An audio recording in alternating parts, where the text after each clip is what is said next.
I used to be in charge of the visa section at the CIA's consulate at Jeddah, the principal city of the Hejaz in western Saudi Arabia. There, for a year and a half, I issued visas to terrorists recruited by the CIA and its asset, Osama bin Laden. At the time, I thought it was basically visa fraud. Somebody was paying $2,500 bribes to State Department officials. I was ordered by these same high State Department officials to issue the visas, to shut up, to do my job, and ask no question.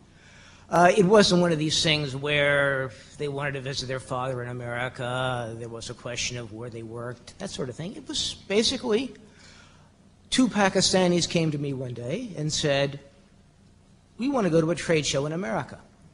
And I asked, what's the trade show? They didn't know.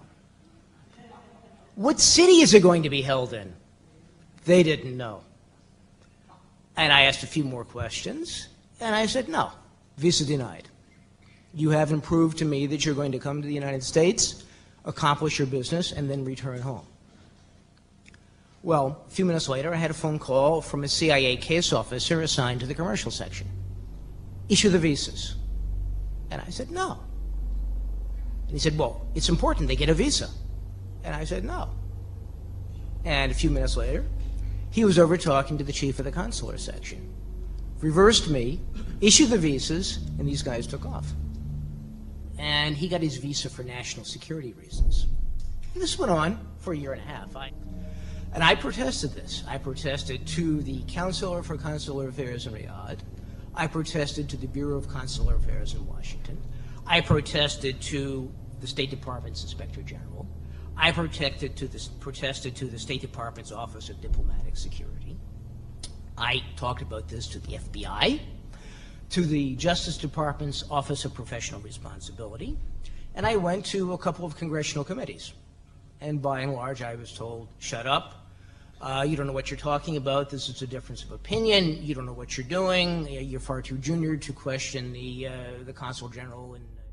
And about the same time, I ran across two people, one of whom was a government official, and another one was a person attached to a local university here in Washington.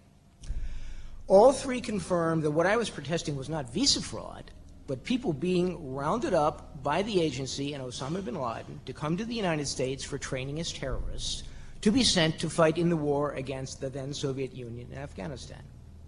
They used roughly $1 million in liquor sales a year from the consulate in Jeddah to fund this. And you might ask, well, as the Washington Legal Times did, that was then. This is now, 15 years later. Well, from what I read in the Los Angeles Times, 15 of the 19 people who allegedly flew airplanes into buildings in the United States got their visas from the same CIA consulate at Jeddah. And according to a journalist in Florida, Sidney Friedberg, a Pulitzer Prize-winning journalist, they got this through the Visa Express program, where you handed in your documents, and they packed them off in a bunch of other documents, people traveling to the States for a legitimate reason with a legitimate travel agency. Well, Celerino Castillo, the former DEA officer, told me this was common practice for the CIA in Central America. They put their guys in, hoping that the paperwork would be overlooked, that they wouldn't get too many questions asked.